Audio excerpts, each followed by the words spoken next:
Então a gente vai falar sobre o campo magnético próprio hoje, tá? Nós estamos na 13ª semana da São João, mas o semestre não acaba, né? Parece que o semestre termina semana que vem. Lembrar, tá? Então, nossos avisos aqui. Siga no Meeting Test, eu vou trazer amanhã para divulgar para vocês o resultado. Com isso aí, a gente fecha todas as avaliações, fica aberto o trabalho e a segunda avaliação. O trabalho, durante o fim de semana, eu imagino que vocês vão estar fazendo o baremo, eu vou divulgar isso essa semana, não consegui divulgar semana passada, mas essa semana eu divulgo, para vocês fazerem a autoavaliação, e eu trago a minha avaliação também na segunda-feira. Ok? Então isso fecha muitas das notas, fica pouca coisa em aberto. Vim agora de uma apresentação da licenciatura, porque tem poucos alunos, né, a turma é menor, a gente fez a apresentação ao vivo, né, nós tivemos uma apresentação excepcional sobre, porque eles têm um assunto parecido com vocês, sobre indução eletromagnética, ficou muito boa, ok? Então, já vi alguns trabalhos de vocês também, tá? Eu não vou apresentar uma impressão ainda, eu faço isso na semana que vem. Amanhã eu vou começar a resolução de exercícios. A gente tem muito. O que aconteceu? Semana passada eu fiz um vídeo, né? A gente teve aquela mudança de última hora. Então eu gravei a aula, coloquei a aula online, mas aquilo foi só a primeira parte da aula, ficou faltando uma segunda parte. Em vez de complementar o final, eu achei por bem pegar e gravar a aula toda. Então, excepcionalmente, eu fiz uma gravação da aula. O que eu reparei foi o seguinte: a apresentação feita dessa forma, gravando slide por slide, ela acaba ficando mais compacta. Então eu publiquei isso, funcionou como uma redução de tempo em relação à primeira aula, mas também tem material ao final. Eu propus várias questões nessa apresentação, e eu pedi que vocês resolvessem essas questões. Eu não vou estar resolvendo essas questões hoje, porque nós temos nossa aula grande, eu vou fazer isso amanhã. Então, amanhã eu vou começar o atendimento um pouco mais cedo, tá? Meia hora antes, e vou começar a fazer as questões que eu propus, porque eu acho que vai demorar um certo tempo. E aí eu vou levar direto até terminar. Então eu imagino que a gente vai até o final do nosso horário, que é de 19 às 19h50 amanhã. Então essa é a minha programação, tá? Fazer os exercícios que eu propus naquela apresentação e que também que eu vou propor hoje, ok? Essa semana a gente fecha o assunto, tá? Eu devo fechar o assunto na aula de hoje. E agora é a apresentação de vocês aí do YouTube, a autoavaliação, e a gente está terminando, tá? A nossa avaliação vai ser semana que vem, no dia do aniversário do estado do Acre, dia 15/6, tá? Os nossos assuntos são tudo que veio na segunda parte do curso, que é a parte de corrente elétrica, de resistência e de magnetismo, até e incluindo a aula de hoje, ok?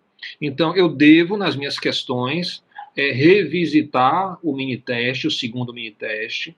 Eu devo estar tratando algum assunto lá de correntes elétricas, corrente elétrica, resistência, resistividade, aquele assunto, né, velocidade de deriva, e também vou trazer várias questões do magnetismo. As questões vão ser provavelmente bastante espaçadas, eu vou revisitar as minhas aulas, como eu sempre faço, pegando algumas questões que foram feitas em sala, e vou buscar também uma questão discursiva dentro das que são propostas no final do capítulo, né, na parte para discussão. Então, existem várias possibilidades. Eu vou favorecer, claro, o que trata sobre o magnetismo. A gente já fez questão discursiva de corrente elétrica. E devo trazer alguns exercícios que espelham, né, aquelas questões de cada uma das sessões que a gente fez na parte inicial, né, de exercícios propostos. Tá? Lembrar sempre de você estar lendo o livro, né? Eu imagino que todo mundo já leu o capítulo. Uma observação que eu vou fazer, eu reparei que o número de pessoas que assistiram à aula que eu coloquei no YouTube ficou meio reduzido. Geralmente a gente tem mais pessoas assistindo, né? A contagem de pessoas é maior. Então, como é uma aula que não foi dada ao vivo, eu recomendo muito que vocês assistam com paciência, porque ela constrói, inclusive, para a aula de hoje. Então não deixem de reassistir ela, ok? Alguém tem alguma pergunta, comentário, algo desse tipo? Ok. Eu imagino que vocês estão me ouvindo, né? Vamos adiante. Não tiver me ouvindo, aí como é que a gente faz? Estamos ouvindo Pronto, sim. beleza. Ok. Trouxe aqui um exemplo para a gente abrir, tá? É a seguinte ideia. Imagine que eu tenho aqui dois trilhos condutores paralelos. Imagine também que esses trilhos estão conectados à esquerda por um fio, no qual existe um resistor. Imagine também que nesta região tem um campo magnético perpendicular à tela e que esse campo magnético está entrando na página, como é mostrado aí pela simbologia, tá? O círculo com o X no meio, que representa as penas da flecha. Agora, tem um rapaz aí que amarrou uma corda em um outro condutor, um terceiro condutor, que está atravessado sobre os trilhos. E ele agora começa a puxar esse condutor para a direita. Claro que eu abusei um pouco das imagens aqui. Imagine que esses trilhos estão em cima de uma mesa e que essa pessoa aqui está andando na mesa. Eu sei que parece que ele está andando no trilho, mas imagine que ele está andando na mesa e puxando essa barra condutora aqui. Aí fica a pergunta para vocês: o que acontece? Quem aí me ajuda? Essa aqui possivelmente é a questão mais interessante de todo o nosso curso. Você pode repetir a pergunta, professor, por favor? Tá certo, vamos lá. Eu tenho o seguinte, ó, o que acontece. Imagine que eu tenho uma tampa de uma mesa. Nessa tampa da mesa, eu coloco uma barrinha de ferro, ferro condutor, tá? Pode ser cobre, por exemplo, também pode ser uma barrinha de cobre. Coloco outra barrinha de cobre aqui embaixo. E elas são separadas, tá?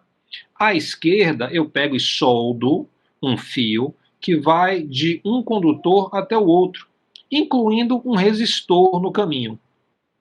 Ok?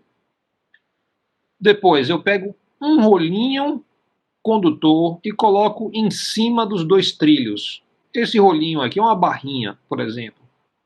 Aí eu amarro uma cordinha nessa barrinha e eu puxo para a direita. Então eu estou puxando essa barrinha para a direita. Isso vai fazer com que essa barrinha vá deslizando.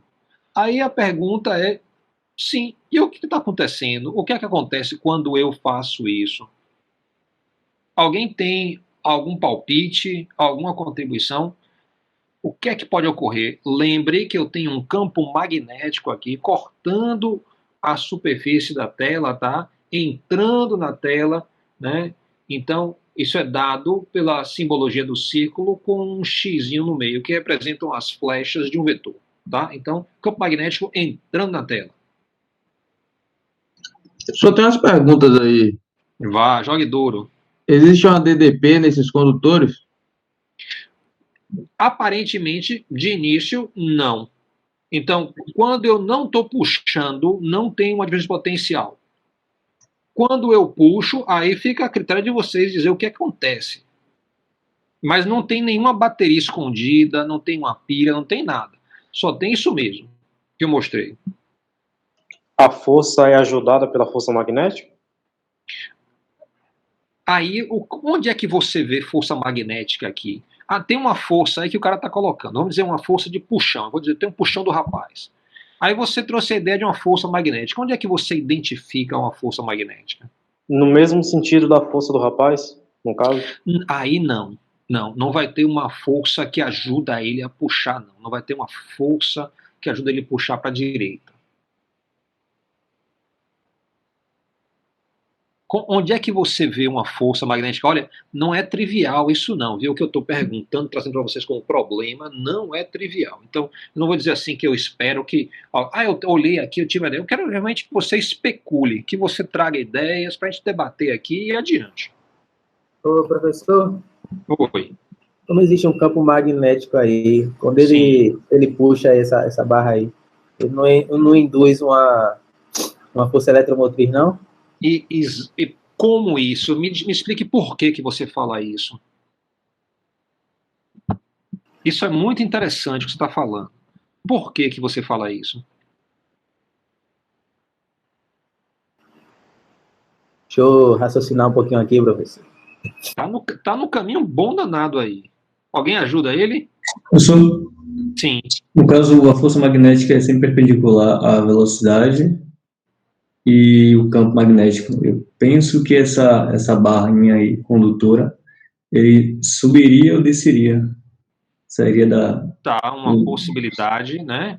sairia Você dos ter. trilhos. Entendi. Isso é interessante, viu? Então você acha que tem alguma força para cima aqui, né? Você está dizendo? Se ela vai sair ou para baixo? Isso, É.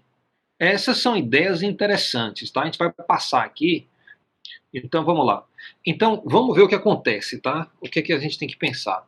Eu vou pensar aqui nessa barra. Se eu penso nessa barra, ela é uma barra condutora, ok? Se ela é uma barra condutora, isso quer dizer que ela tem cargas naquele mar de cargas que a gente conversou. Tem cargas livres ali, soltas. Quando você pensa assim, olha, imagine que eu tenho uma carga positiva aqui, tá? O que acontece com ela? Ela vai ser puxada para a direita por esse rapaz aqui. Isso quer dizer que ela vai desenvolver uma velocidade para a direita. Se ela tem uma velocidade para a direita, dedão na direção da velocidade, campo magnético entrando, tá, na página ou na tela, e aí automaticamente aparece uma força magnética na palma da mão. Ou seja, qualquer carga que esteja nessa barra, ela vai ser empurrada para cima. Aí quem perguntou, né, que se ia ter uma diferença de potencial, se as cargas positivas são empurradas para cima, vai tender a ter um excesso de cargas positivas na extremidade superior e vai ter uma falta de cargas positivas na extremidade inferior. Isso vai causar uma diferença de potencial elétrico. Quer dizer, então, que as cargas vão poder sair daqui e procurar outro caminho para voltar, porque aquelas estão sendo empurradas para cima. Então elas vão dar a volta, vão passar pelo resistor e vão voltar para aqui. Quando elas passam pelo resistor, nós temos o efeito Joule, é um aquecimento do resistor.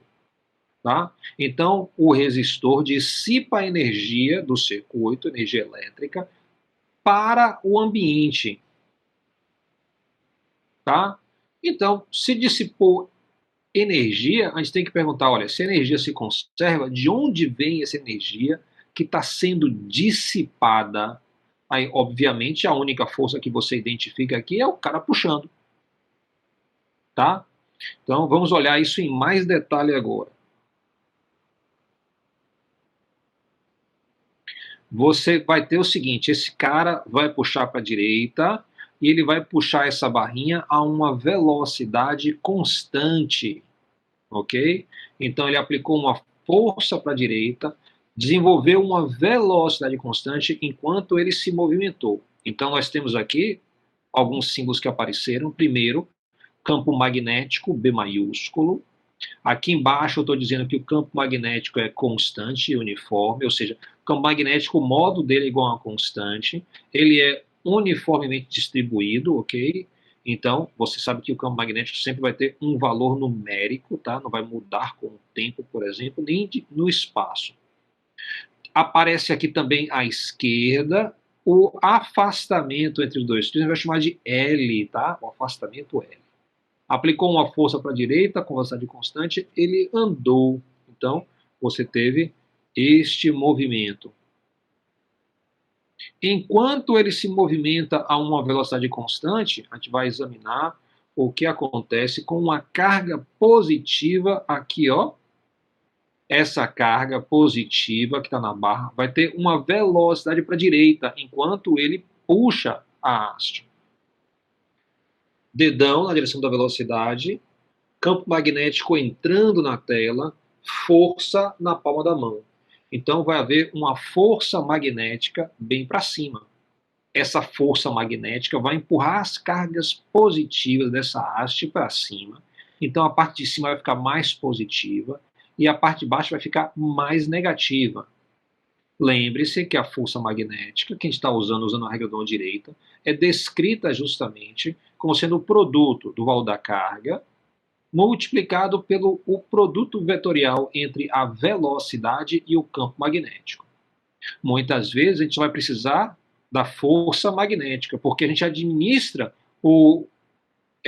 a parcela vetorial usando a regra da mão direita. Então, por que a gente usa a regra da mão direita? Para dar conta da característica vetorial da força magnética. Uma vez feito isso, eu vou me preocupar com o módulo da força magnética. Então, o módulo da força depende do valor da carga que eu estou considerando, que é essa carga aqui, que seria um elétron, por exemplo. A velocidade é justamente a velocidade que ela vai ter, geralmente vai ser a velocidade de deriva para aquele condutor.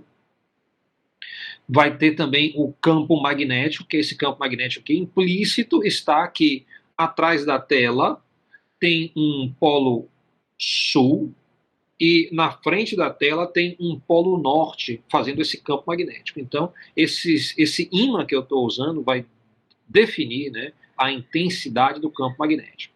E vai depender também do seno do ângulo. Que ângulo é esse? O ângulo θ. Sempre que você vê um produto vetorial e for tratar do módulo, vai aparecer o seno do ângulo. Quando você perguntar assim, que ângulo é isso? Porque todo o diabo de ângulo aqui é θ. Então a gente chama tudo de θ logo para não ter confusão. Aí você tem que interpretar quem é θ. Θ vai ser o ângulo entre os dois vetores que se encontram no produto vetorial. Vai ser um ângulo orientado, ele vai ser definido saindo do primeiro vetor e fazendo o movimento angular até o segundo vetor. Então, eu tenho que, na figura, identificar onde está a velocidade. Olha, a velocidade está aqui, está para a direita. E o campo magnético está onde? Olha, o campo magnético está entrando na página. Qual é o ângulo entre para a direita e entrando na página? Quem diz aí? 90 graus. 90 graus. Então, vou entrar aqui o seno de 90. Isso muitas vezes vai acontecer, que a gente escolhe as coisas muitas vezes assim. Seno de 90 vai ser 1. Então, eu tenho que o módulo da força magnética vai ser a carga vezes a velocidade vezes o campo magnético. Muito bem. Então, eu tenho aqui justamente, ó, essa força magnética, tá, que está para cima, está gerando uma diferença de potencial elétrico. Se gera uma diferença de potencial elétrico, é porque ela está fazendo o papel de uma força elétrica que empurra essas cargas para cima. Então, eu vou dizer, a força elétrica é justamente a força magnética, para esse caso. Se eu escrevo a força elétrica, como a gente estudou lá no início do curso, força elétrica sempre é carga vezes campo elétrico. Então, botei aqui, ó, à esquerda, carga vezes campo elétrico. Na direita, eu usei a expressão para força magnética. Então, eu tenho aqui, ó, carga vezes o produto vetorial de velocidade pelo campo magnético. Então, eu vejo que a força magnética está criando um campo elétrico aqui na haste. É isso que está movimentando a carga. Ora, a gente chama esse campo elétrico de um campo elétrico induzido, tá, pelo movimento da haste, induzido pela força aplicada para a direita. Às vezes, você vai encontrar o símbolo do campo elétrico com um Lzinho pequeno, que é o símbolo internacional para indução. Então, você induziu, você bota um Lzinho, campo elétrico induzido. Campo elétrico é fantástico, porque a gente estudou isso, a gente estudou o quadrado de relações. Então você vai ver como todas as coisas que a gente estudou lá do início vêm contribuir para essa questão. Então, campo elétrico, lado esquerdo inferior do quadrado de relações da eletrostática. E à direita eu tenho diferença de potencial. Ora, eu criei uma diferença de potencial aqui. Então, posso dizer que a minha FEM induzida, olha aí o termo a FEM induzida, a diferença de potencial criada, tá, por essa força, por esse movimento com velocidade constante, vai aparecer, né? E eu vou dizer o seguinte, a FEM, que vai ser a tensão de A para B, A embaixo e B em cima, não coloquei os símbolos porque a imagem já está muito conturbada, vai ser igual ao integral do campo elétrico escalar o deslocamento. Tá?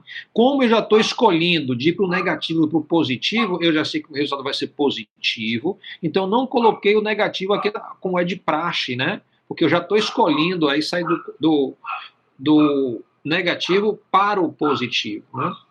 Então, quando eu faço essa conta aqui da direita, ora, campo elétrico, escalar deslocamento é módulo primeiro, então aparece o campo elétrico aqui. Deslocamento vai ser módulo deslocamento, cosseno do ângulo entre os dois. Ora, o meu deslocamento vai ser para cima, o campo elétrico é para cima também, o ângulo é 0. Cosseno de 0 vai ser 1, também vai sumir o cosseno, e eu vou ter o seguinte, a FEM induzida vai ser igual a velocidade com que eu puxo para a direita, vai ser igual a o campo magnético, depende da intensidade dos ímãs que eu utilizo, e L, o comprimento da haste, especificamente o trecho que fica entre os dois trilhos. Não importa muito o que excede, o que importa é o pedaço que está entre os dois trilhos. Ok? Então, olha que coisa interessante. Uma situação tão básica quanto essa, 2 trilhos, um resistor atravessado em uma das extremidades entre os 2 trilhos, uma barrinha que se movimenta arrastando os trilhos, tá? Uma força que eu aplico, uma velocidade constante que eu obtenho, tá? Então, com isso aí, eu já estou gerando energia elétrica. Então, eu tenho um gerador primário aí. Eu consigo dissipar potência na resistência, ou eu consigo acender uma lâmpada, um LED, se for o caso. Claro que eu só tenho uma volta aqui no meu circuito, então qualquer potência que eu dissipe vai ser pequena. Qual o remédio para isso? Olha, você faz 10 desses aqui, puxa ao mesmo tempo, já melhora. Se você faz 1000 voltas, já melhora mais ainda, ok? Então, é mais uma questão técnica de como fazer isso funcionar. Ô, professor? Bem, pode falar. Relembre aí, por favor, qual é a função do resistor nesse sistema aí. Ele só é o seguinte, ó. Eu vou ter aqui, quando eu tenho minha carga aqui, que eu puxo para a direita, vai ter uma força para cima. A força para cima se deve à formação de um campo elétrico induzido, ou seja, velocidade para a direita e campo magnético entrando na página resulta em um campo elétrico para cima dentro da barra. Se eu tenho isso, isso quer dizer que eu vou empurrar cargas positivas para uma extremidade e negativas para outra. Então eu tenho uma diferença de potencial elétrico. Bem, se aqui tem um excesso de positivo e aqui tem um excesso de negativo, esse positivo quer retornar para o negativo. Ele não consegue descer através da barra porque eu estou puxando para a direita, então eu não parei de puxar para a direita. Esses trilhos são muito longos, é tipo uma ferrovia. Okay? Então eu posso puxar quase que indefinidamente. Conforme eu vou puxando, vai aumentando os positivos aqui, os negativos aqui. Esse excesso de positivo não vai para a direita, porque esses 2 trilhos não se interceptam mais à direita. Ele vai escolher ir para a esquerda. Se ele for para a esquerda, então você, antes do resistor, vai ter um excesso de positivos, depois do resistor vai ter um excesso de negativos. Isso vai forçar uma corrente atrás do resistor. Automaticamente o resistor esquenta. Então, esse resistor está aí justamente para formar um caminho para a minha corrente circular. Então, vai ter uma corrente circulando aqui. E também para limitar a velocidade dela. Tá? Então, eu vou ter uma velocidade limitada pela existência do resistor. Isso vai ter consequências. Qual é a consequência? Bem, se eu estou dissipando energia aqui, tem uma potência, ou seja, energia por segundo, isso quer dizer que eu tenho que realizar um trabalho aqui com uma certa, em um certo tempo, né, com uma certa cadência, ou seja, eu preciso também ter essa potência aplicada aqui à direita, tá?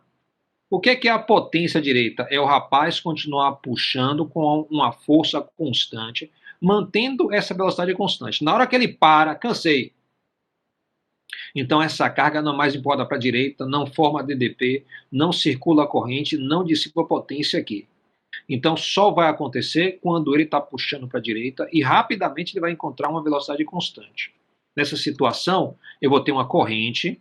A corrente sempre vai ser a FEM A gente chama essa aqui de uma FEM induzida. Ela é diferente daquela FEM que aparece como símbolo no circuito, tá? Que tem uma reação química por trás.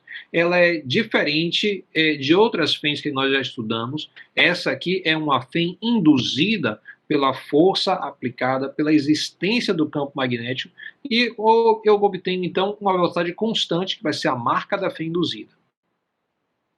Então, a corrente vai ser justamente a FEM sobre a resistência. A FEM está aqui em cima. Velocidade, campo magnético, comprimento da haste, tá? Comprimento útil da haste. Então, substituindo, eu tenho que minha corrente vai ser velocidade, campo magnético, separação, dividido pelo valor da resistência que se encontra bem aqui. Então, aí depende da resistência que você escolheu. Bem, se eu tenho corrente, automaticamente eu também tenho potência. A potência vai ser a FEM ao quadrado sobre a resistência. A FEM é esse valor aqui, ó. Então, se eu elevo ao quadrado, eu vou ter V ao quadrado, vou ter campo magnético ao quadrado, comprimento da haste ao quadrado, dividido pela resistência. Então, isso vai ser a minha potência dissipada.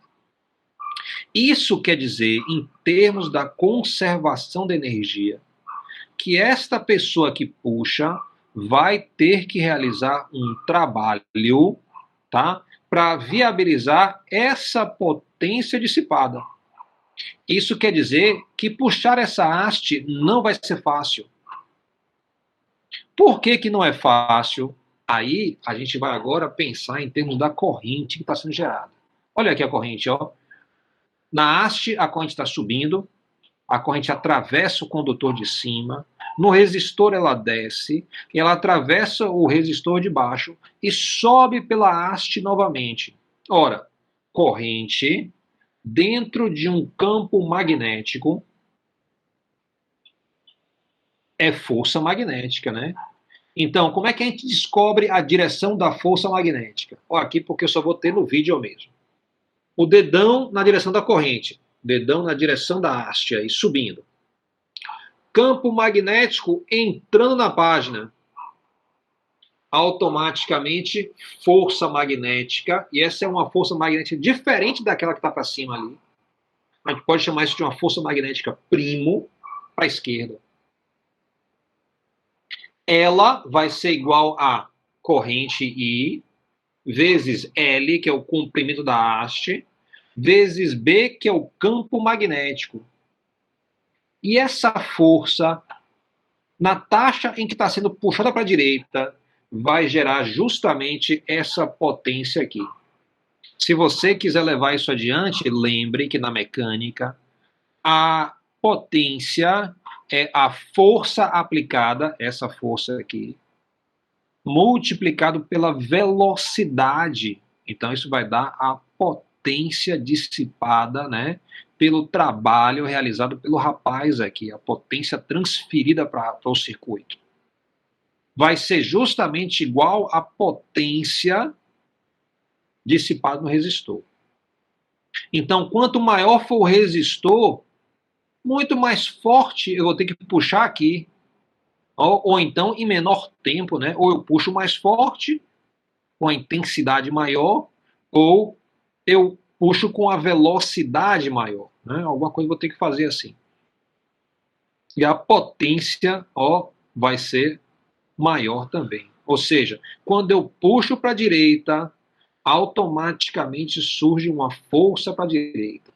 É isso que permite a velocidade constante. Ou seja, no início do problema, eu falei, olha, eu puxo para a direita com a força e a velocidade é constante. Ali já tinha uma dica, né? Olha, se eu tenho uma força para a direita, eu puxo um objeto que tem massa, a gente sabe da lei de Newton que ele acelera. Se ele acelera, a velocidade só faz aumentar. Mas o professor está dizendo que a velocidade é constante, então deve ter alguma força escondida aqui que eu não estou enxergando. Que força é isso? É a força magnética que atua sobre a corrente que está subindo o condutor central. Você vê aqui nessa questão que nós usamos absolutamente tudo que a gente fez no curso. É justamente por isso que é importante toda essa trajetória. Ela toda se junta na hora que você tem o fenômeno de indução. Existem outras formas da gente estar olhando esse exercício, o que está acontecendo nele. A gente poderia estar falando de fluxo magnético, variação do fluxo magnético, até estar usando a regra da mão esquerda. Mas não precisa nada disso. Aqui mesmo, usando a ideia da força magnética, é possível a gente explicar tudo o que está acontecendo, inclusive a fé induzida. Nós vamos ter o privilégio de assistir lá no YouTube, né, a explicação desse fenômeno usando justamente a variação do fluxo magnético. Então, conforme vocês vão assistir nos vídeos, você vai ver que isso é tratado de outra forma nas apresentações. Alguém tem alguma pergunta? Algum comentário? Esse simplesmente é o exercício mais importante de todo o curso. Ele culmina o curso. Ele traz tudo para cá. Ok? Muito interessante. Vamos adiante. De onde vem o magnetismo? Então, esse é meu assunto de hoje. A gente fez um exercício, eu vou falar sobre de onde vem o magnetismo. É possível que eu estenda um pouquinho mais a aula de hoje. A gente tem muita coisa para cobrir. Muito bem. Na última aula, tá, a gente falou, olha, se eu tenho um campo magnético para a direita e eu coloco uma espira quadrada aqui dentro, formando aquela ideia do ângulo, a gente tratou da perspectiva na última aula, assim por diante, você vai verificar que se eu passo uma corrente nessa espira, eu vou ter força magnética em cada uma dos lados desse quadrado. A parte de cima vai sofrer uma força para cima, a parte de baixo sofre uma força para baixo. Então essas duas cancelam, não são importantes. Mas formam-se duas forças nas hastes, né, das laterais, da direita e da esquerda. Elas vão ser um par de Newton, mas não vão estar na mesma linha. Ou seja, essa força aqui não é colinear com a força de cá. Elas estão separadas por uma distância no plano. Bem, essa força está saindo, a força magnética está saindo da tela, essa força está entrando. Você pode verificar com a regra da mão direita. Então, eu tenho o seguinte, corrente, na parte de trás lá, em FM3, corrente subindo, campo magnético para a direita, força magnética entrando na tela.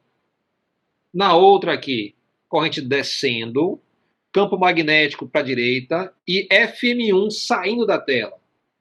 Isso vai fazer com que esse circuito rode, né? Vai dar um torque nesse circuito. A gente quer justamente entender as consequências lógicas disso. Então, que consequência lógica é possível tirar justamente desse fenômeno? Vou imaginar o seguinte. Primeiro, lembrar que a gente falou muito sobre o momento magnético. O momento magnético é uma forma da gente estar representando a característica magnética de um objeto. Você pode usar a regra da mão direita, tá, para definir a direção e sentido do momento magnético. Então, se eu pego a mão direita e uso ela fechada assim, e mostro com os dedos a circulação, tá, da corrente no circuito, então está o circuito aqui, de ladinho assim, e a circulação é desse tipo. Então, o momento magnético está aqui para a direita e subindo. Então, se eu aplico a regra da mão direita ao circuito a partir da corrente, eu vou ver que o momento magnético, então, está bem no centro do circuito e apontando, formando um certo ângulo com o campo magnético. Bem, a gente falou que quando você tem momento magnético e tem campo magnético, você está estudando agora um torque. Então, existe um torque aí que vai rotacionar esse circuito. Ora, isso já era óbvio, né, de FM1 e FM3. Existe um torque. Então, a gente só está falando da mesma coisa com a linguagem um pouquinho diferente. Não tem muita novidade. É só a linguagem que muda um pouquinho. Bem, se tem um torque, isso quer dizer que meu circuito gira. Girando, o momento magnético vai achar um equilíbrio quando ele estiver mostrando a direção do campo magnético. Isso quer dizer que meu circuito estava aqui, ele rodou, tal que ele ficou com toda a sua área exposta ao campo magnético que atravessa ele. Então, nessa posição, quando você tem o maior número de linhas passando por dentro do circuito, é justamente a situação de conforto do circuito, é a situação onde FM1 e FM3 estão em oposição. Um está oposto ao outro. Ok? Então, a gente rotacionou aí um pouquinho para ver o que acontecia. Ele rodou, ele sofreu um torque, ó, e foi para a posição de equilíbrio. Então, a gente fala assim, o momento magnético se alinha com o campo magnético externo. Isso sempre vai acontecer, isso sempre ocorre. O momento magnético busca o campo magnético. Bem, se isso é verdade, eu posso pensar em um ímã. Tá um ímã aí. Eu coloquei esse ímã no mesmo campo magnético, né, em que eu coloquei o meu circuito. Se eu faço isso, ele roda. Ele roda porque o ímã é como se fosse uma bússola, né? Vai mostrar a direção do campo magnético. Então ele aponta nessa direção. O momento magnético se alinha com o campo magnético externo. Ora, se o ímã rodou, isso quer dizer que ele tem um momento magnético. Então, se eu examino aqui, ó, à direita, eu posso pensar, a gente falou sobre isso, cada ímã pode ser representado por uma pequena flecha. Um vetor. A gente chama esse vetor do momento magnético do ímã. Ora, por essa ideia aqui em cima da direita, isso quer dizer, então, que, ó, se tem momento magnético, tem circulação de corrente. Então, isso está me dizendo que tem alguma corrente que dá volta aqui no ímã. Você já viu isso? Alguém já viu isso? Corrente dando volta no ímã? Alguém já pegou um ímã e tomou choque? Nunca vi, não. Não, nunca aconteceu isso. Mas existe algum tipo de corrente, uma circulação de cargas acontecendo dentro do ímã. Vamos olhar isso mais de perto. Daqui a pouco. Então, agora, basta eu pensar o seguinte, olha que interessante, o ímã tem um campo magnético. Eu coloquei aqui o campo magnético sobreposto no ímã. Aí tem as linhas de campo saem do norte, dão a volta, entram pelo sul e sobem, né, sendo paralelas ao momento magnético na parte interna do ímã. Isso quer dizer, ó, que essas linhas de campo estão dando a volta na corrente elétrica. Isso também quer dizer o seguinte, olha, se eu tenho um momento magnético, ele está dizendo, olha, eu estou saindo do polo sul e estou indo para o polo norte. Isso automaticamente diz, quanto ao meu circuito, que o meu circuito também tem um norte e tem um sul.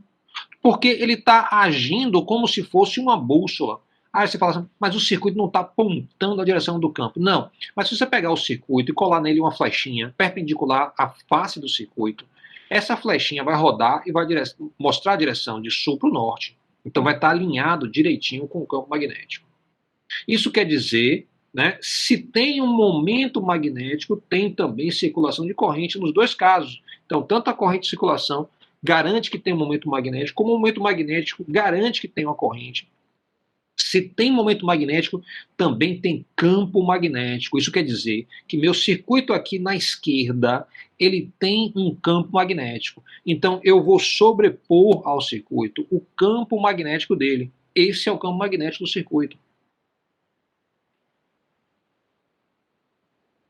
Se tem momento magnético, como um ímã tem campo magnético, o circuito tem momento magnético, o circuito também vai ter campo magnético.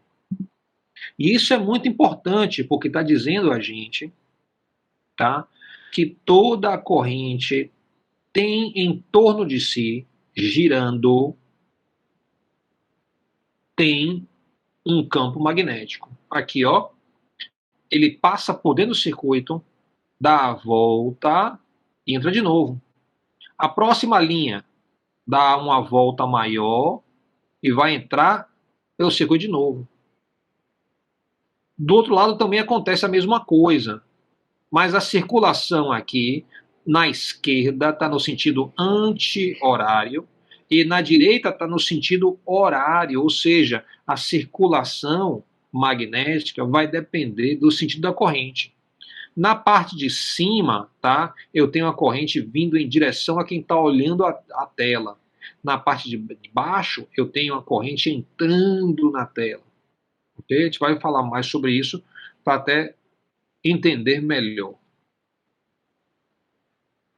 Bem, a gente falou sobre o ímã e falou, olha, o ímã tem uma corrente dentro dele de alguma forma.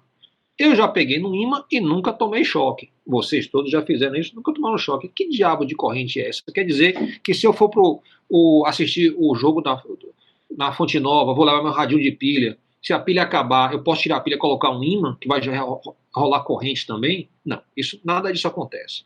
Se você fizer isso, seu radinho não funciona. Porque a pilha, ela consegue fazer circular cargas livres. Elas estão livres para irem e voltarem. Mas o ímã não é feito, não é um condutor, um ímã. O material do ímã é diferente, ele não é um condutor, né, que está cedendo cargas. Ele tem cargas fortemente presas aos seus sítios atômicos e moleculares. Aqui à direita, aqui eu fiz o seguinte, eu cortei aqui a minha haste e eu estou vendo aqui os átomos. Cada um desses quadradinhos aqui é um átomo. O quadrado do centro em azul é o núcleo. O quadrado de fora em cinza é a eletrosfera. Aí você vai dizer assim, rapaz, eu nunca vi eletrosfera quadrada. Eu falei para vocês, a gente vai utilizar vários modelos durante esse curso.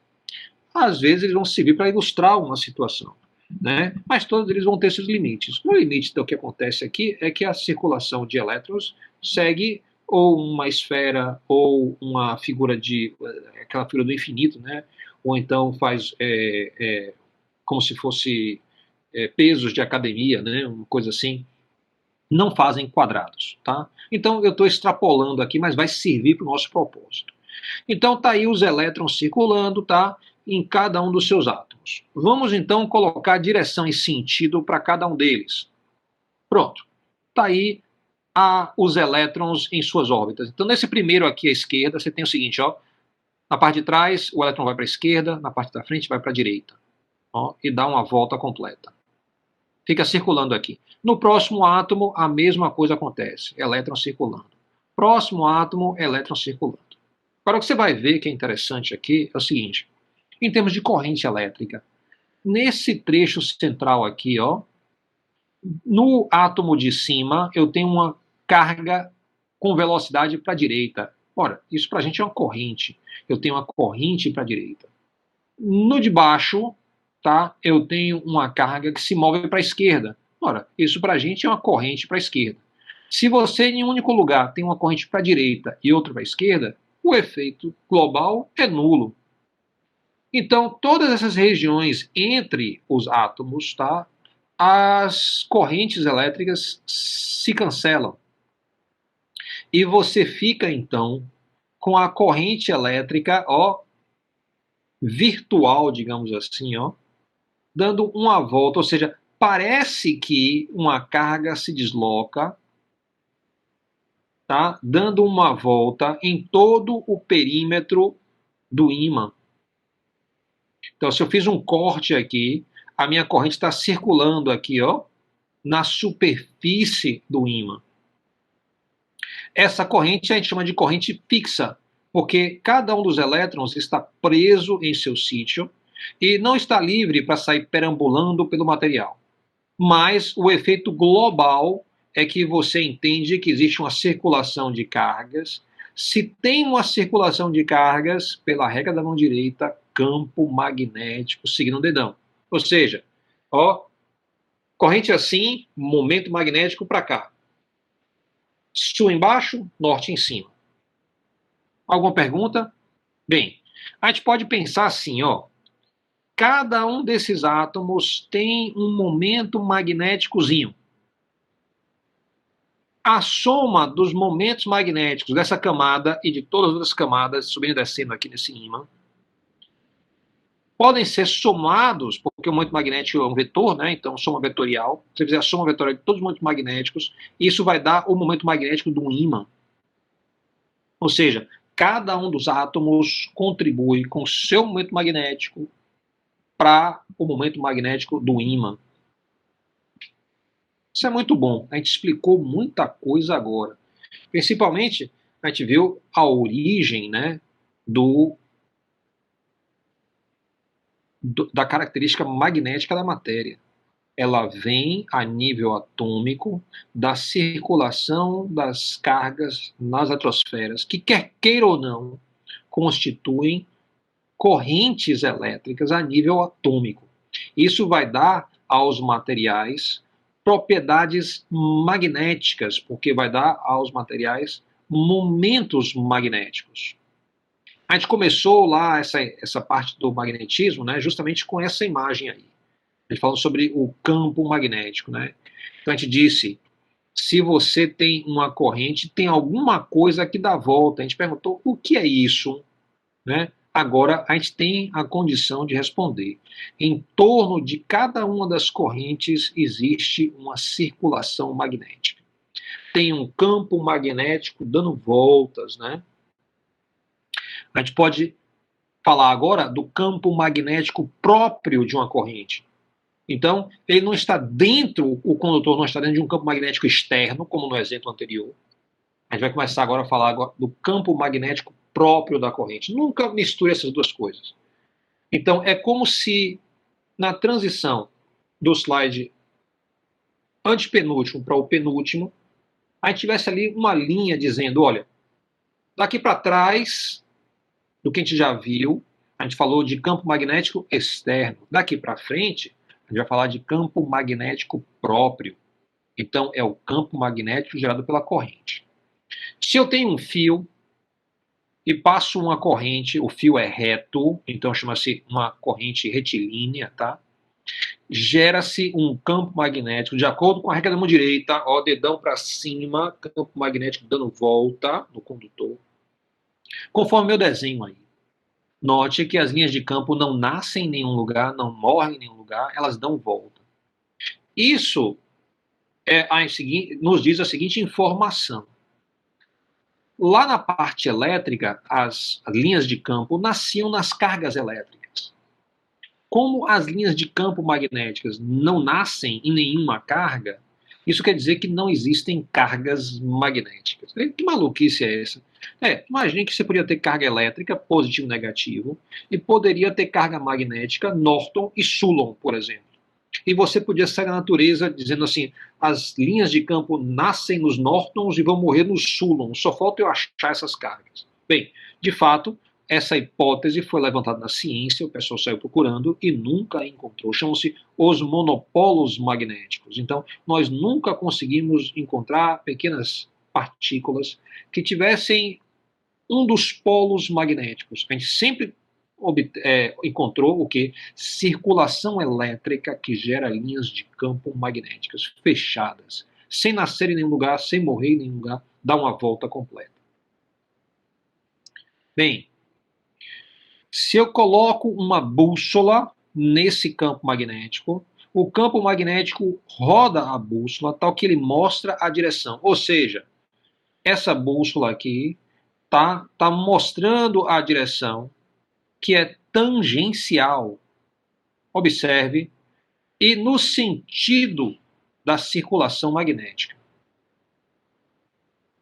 Se eu movimento ela para outro lugar, ó, novamente, a bússola mostra a direção tangencial, tá? Então, a bússola sempre vai mostrar essa direção. Se você desse a volta completa aqui, o ponteiro da bússola também rodaria 360 graus. Você pode perguntar, e a expressão matemática, como é que fica? Já dei algumas dicas aqui no próprio desenho. Você vai notar que as linhas mais internas são mais próximas e as linhas externas são mais distanciadas. Isso quer dizer que o campo magnético cai com a distância. Se você procurasse obter a expressão para essa situação, tá? O módulo do campo magnético seria dado por um módulo, vai ser igual a uma constante, que multiplica a corrente, que é a fonte do magnetismo. A corrente passando pelo fio vai ser justamente a fonte do campo magnético, dividido por 2πr, ok? Então, uma parte geométrica, que é o 2π, inversamente proporcional com a distância. Esse μ0 aqui, tá, é uma constante parecida com o ε0 lá da eletrostática. O ε0, tá, era a permissividade elétrica do vácuo. O μ0 chama-se a permeabilidade magnética do vácuo, tá, que seria do vácuo. Observe que o vácuo, então, tem características tanto elétricas como magnéticas. Isso é muito importante. Muito bem. Com a direção em sentido determinada pela regra da mão direita, ou seja, se você colocar o dedão na direção da corrente, os dedos livres vão mostrar o sentido da circulação magnética. Tá? Isso sempre vai valer. Observe que a gente vem usando a mão direita em diferentes situações. Então, fique muito atento a isso. Tá? A mão direita tem múltiplas aplicações. Muita atenção. Bem, a gente pode propor, então, um problema. Determine no ponto P localizado a 2 centímetros do fio. Então, essa medida é a partir do centro do fio, tá? A partir do centro da circunferência. Determine o campo magnético, tá? Então, você quer fazer isso. Para uma corrente de quanto? De 200 miliamperes. Então, se nesse condutor aqui eu tenho uma corrente de 200 miliamperes, qual é o valor em teslas do campo magnético aqui nesse ponto? Ok? Segunda pergunta. O que acontece com o campo se a distância entre P e o fio dobra? Ou seja, se eu puxar esse ponto P para o dobro da distância, então, dobrar essa distância, ele vem para cá. Como é que fica o campo magnético? Você já percebe que como o campo magnético de um fio é inversamente proporcional à distância, você já percebe que se você dobrar a distância, o campo magnético cai para a metade do seu valor. Okay?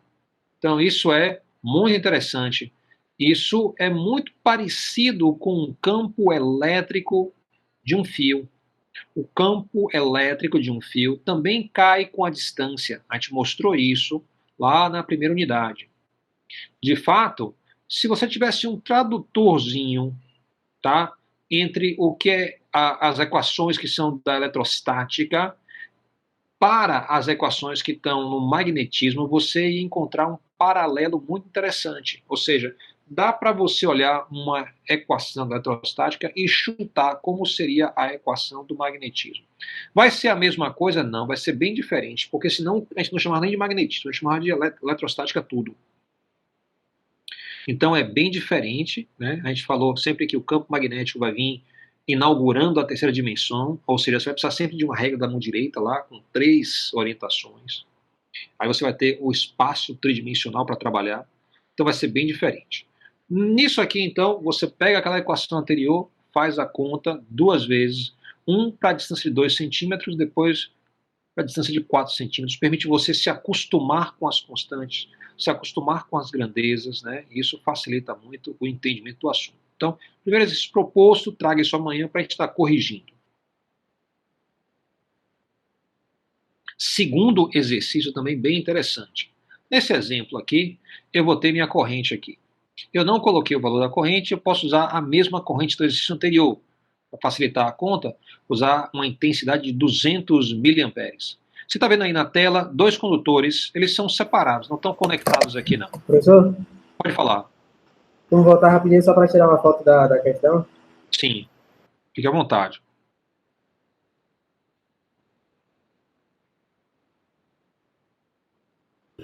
Beleza. Ok? E essa questão vai com a seguinte, tá? Então eu tenho o seguinte, agora, 2 condutores, um na horizontal, outro na vertical, são muito, muito longos. Tá? Então minha corrente retilínea sempre pressupõe um fio tendendo a infinito.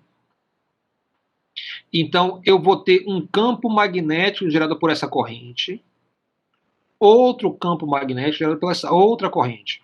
Eu estou imaginando que existe um isolamento aqui, elas não se interceptam.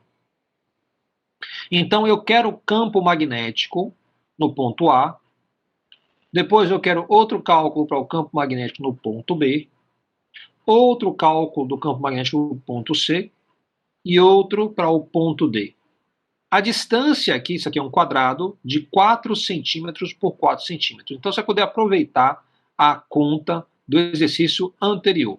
O seu problema aqui vai ser simplesmente a questão da orientação do campo magnético do primeiro condutor, que é horizontal, e o campo magnético do segundo condutor, que é vertical.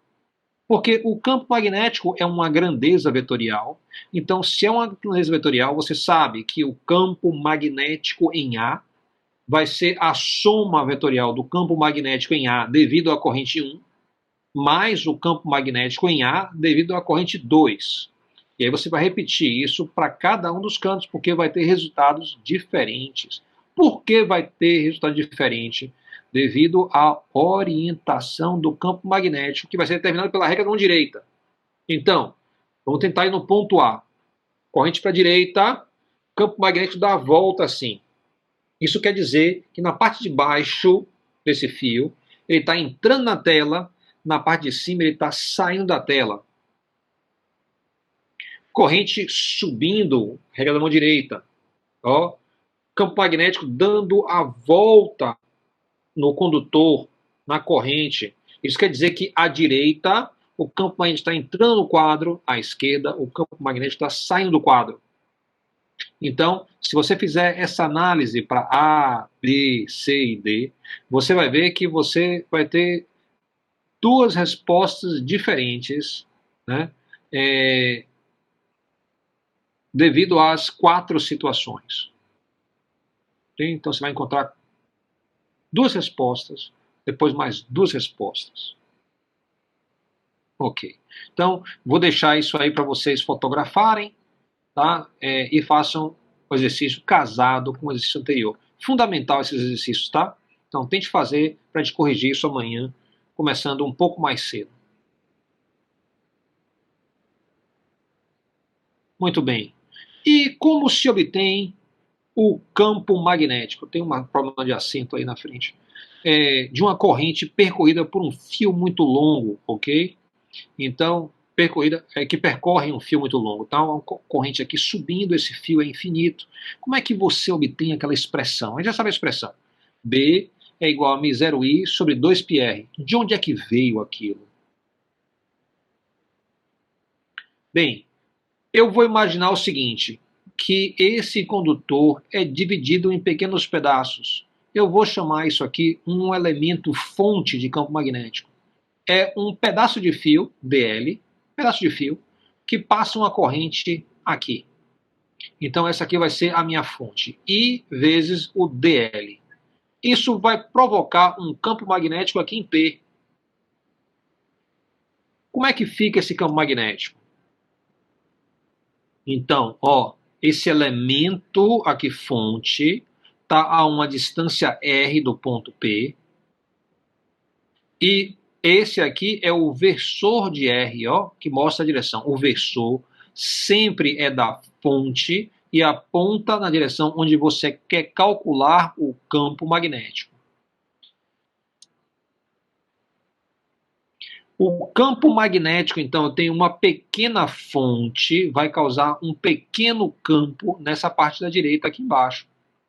Então eu posso dizer que esse dl, que está na vertical, causa um dB tangencial aqui em P.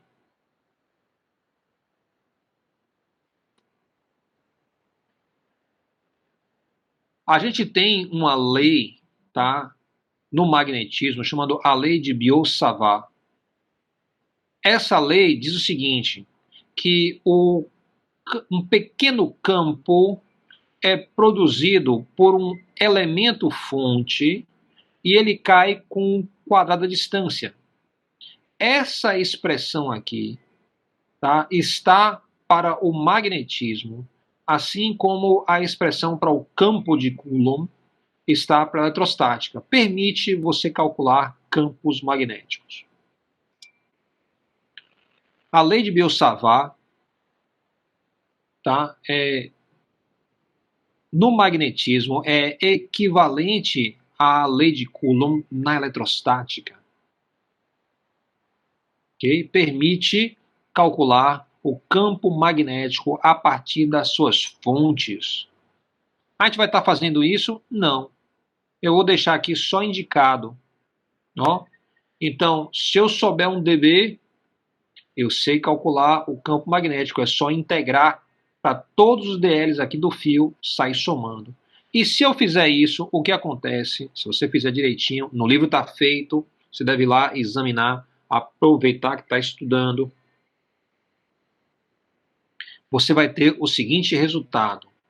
O campo magnético em módulo vai ser igual a μ0 vezes I sobre 2πr. Ou seja, é da integral dessa expressão para todo o fio que eu vou ter esse resultado que a gente já discutiu nas transparências anteriores. Eu posso perceber o seguinte, ó. Aqui eu vou ter R, é a distância do elemento do fio até o ponto. E R maiúsculo aqui é a menor distância entre o fio e o ponto P. Se você fizer essa conta direitinho, no final você vai ter uma expressão com esse R aqui, ó. Mas você vai ter uma expressão que você vai integrar, que vai ter esse R, mas quando você integrar, esse R vai embora. E vai ficar somente o R maiúsculo. Então você vai obter essa expressão aqui com o R maiúsculo. Por convenção, no magnetismo, o pessoal decidiu, olha, quando eu terminar essa conta, pega o R maiúsculo e tira e substitui por um R minúsculo, que da hora avante vai ter o significado de menor distância entre o ponto P e o fio condutor. Ok? Então essa aqui é a menor distância. Você pode olhar no livro lá e seguir, né, como é que se obtém essa expressão e outras. Eu fiz esse caminho lá na eletrostática, a partir de várias distribuições de carga, eu obtive o campo elétrico, eu obtive o campo do fio, eu obtive o campo elétrico de um plano, na verdade de um anel, depois fiz uma circunferência, depois eu fiz o plano. Então tudo isso eu fiz lá. Eu não vou repetir aqui.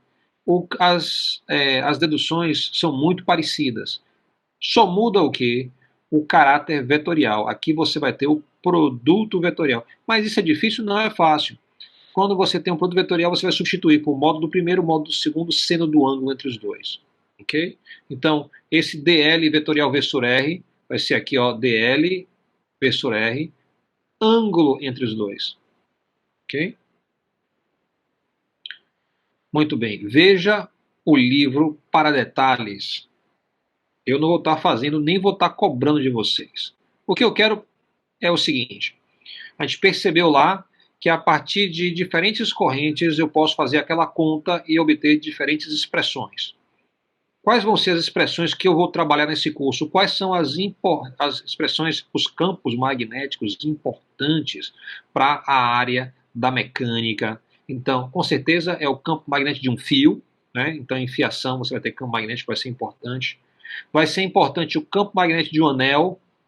Então, se eu tenho um anel aqui onde circula uma corrente, esse X aqui quer dizer corrente elétrica entrando, esse pontinho aqui quer dizer corrente elétrica saindo. Isso aqui é um anel por onde circula uma corrente ou uma espira condutora. A gente viu a espira condutora e viu esse campo magnético alguns slides atrás, tá? Então a gente já está percebendo aqui essa situação. Chama-se anel ou espira curta. Eu quero o campo magnético ao longo do eixo, né? Então, eu posso obter essa expressão. Eu posso obter também a circulação do campo magnético usando, por exemplo, a regra da mão direita. A regra da mão direita aqui aplicada na parte da direita, corrente entrando, campo magnético circulando. Na parte esquerda, corrente saindo, campo magnético circulando no sentido contrário. Então, você tem essa circulação, passa por dentro da espira, sai da volta. Ó, dentro da espira, sai da volta. À esquerda, eu tenho o solenoide ou bobina longa. Tá?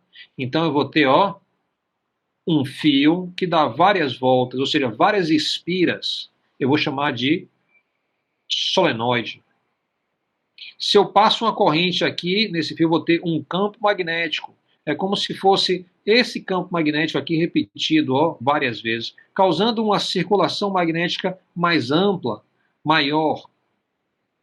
Você percebe então que todas as linhas passam pela parte central e depois elas se espalham, dando uma volta, retornando.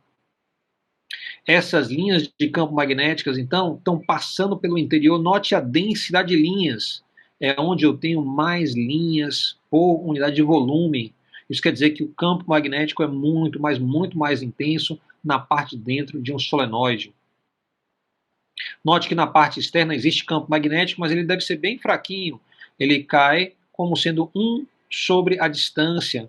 Por quê? Porque bem aqui é como se eu tivesse, a corrente entra aqui e dá a volta. Então, na parte externa, a corrente está subindo bem devagarzinho. Então, vai causar um campo magnético na parte externa. Minha atenção principal vai ser o campo magnético na parte interna.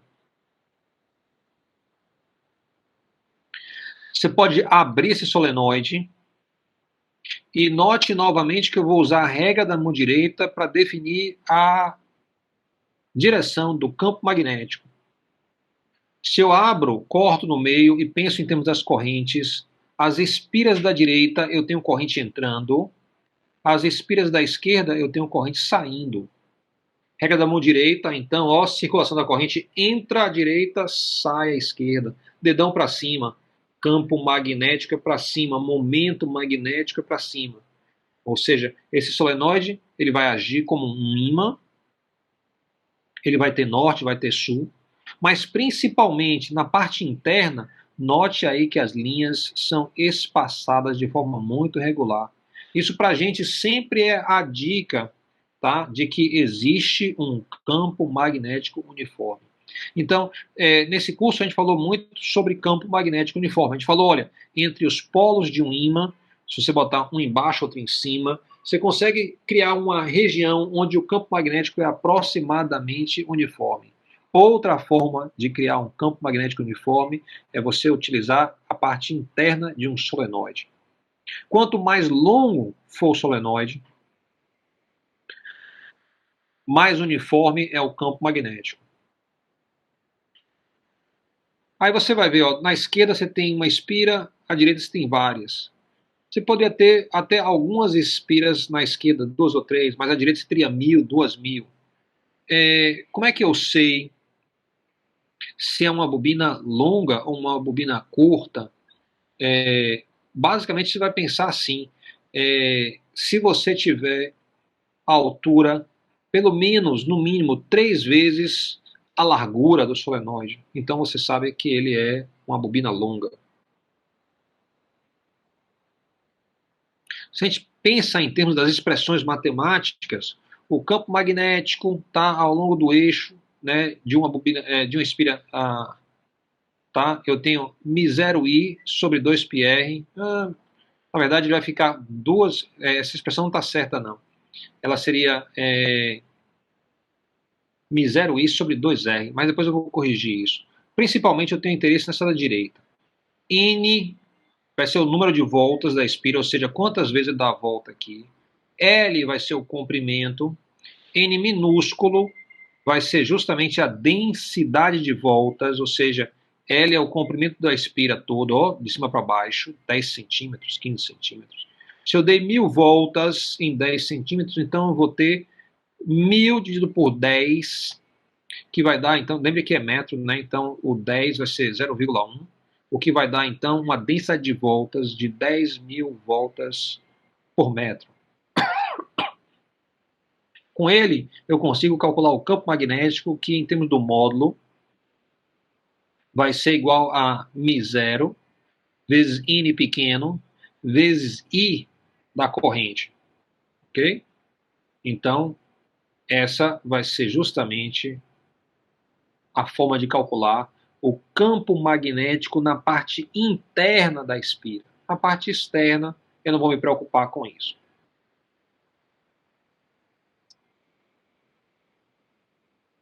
Ok. Nós terminamos, então. Alguém tem alguma dúvida?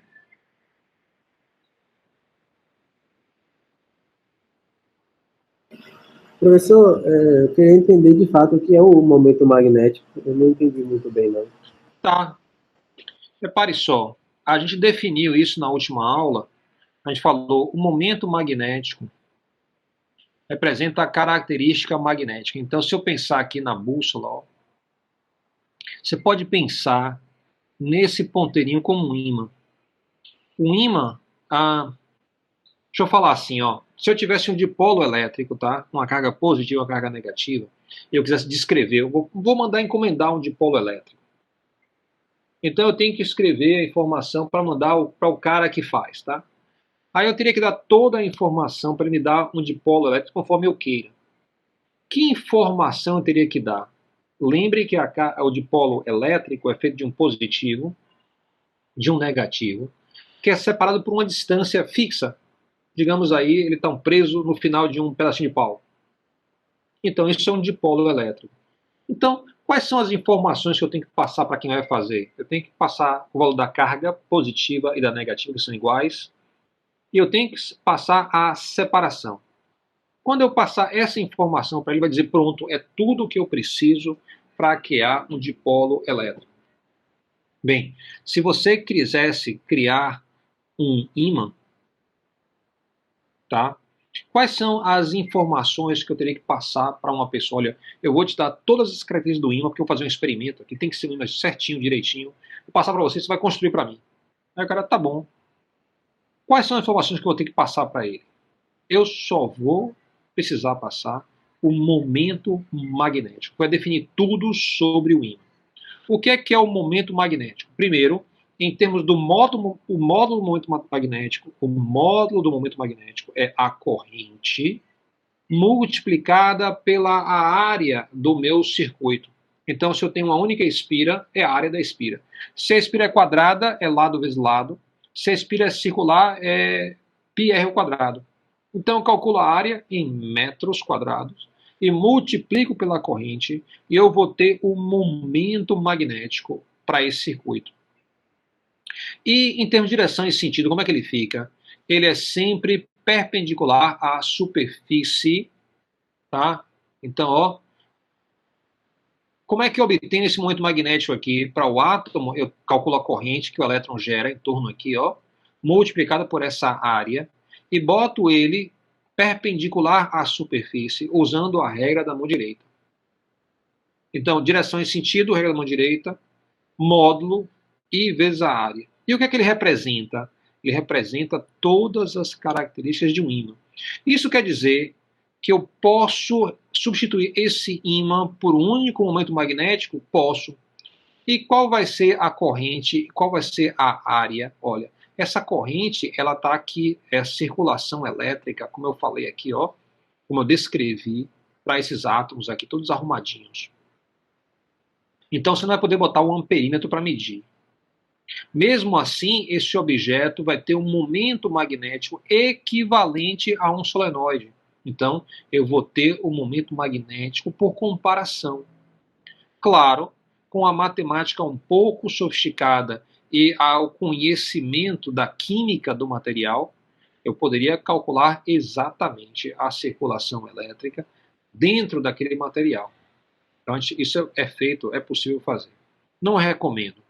Então, a gente vai por analogia para um circuito, corrente circulando, área do circuito, vai me dar o momento magnético. O momento magnético vai mostrar onde é o norte, onde é o sul, vai mostrar como é que ele se orienta num campo magnético. E eu vou poder ter a mesma ideia de forma equivalente em um ímã. No ímã, o momento magnético sai do polo sul e vai em direção ao polo norte. Então, é a mesma coisa, a minha flechinha que eu tenho aqui. Elton, eu consegui explicar para você o que é o momento magnético ou você tem mais alguma dúvida? Tranquilo, professor. Muito bem, minha gente, vou parar a gravação aqui. Peço que vocês assistam a última aula, quem não assistiu, assista também, reassista essa aula em preparação para a avaliação. Recomendo muito a leitura do livro, faça isso de forma antecipada, né? De última hora não é bom. Ok, minha gente. Amanhã vou começar o atendimento meia hora mais cedo. João Vitor, convido você a aparecer lá para a gente poder conversar logo no início. E vou resolver problemas. Ok, minha gente. Boa noite, viu? Boa noite, professor. Valeu, Boa noite. Tchau.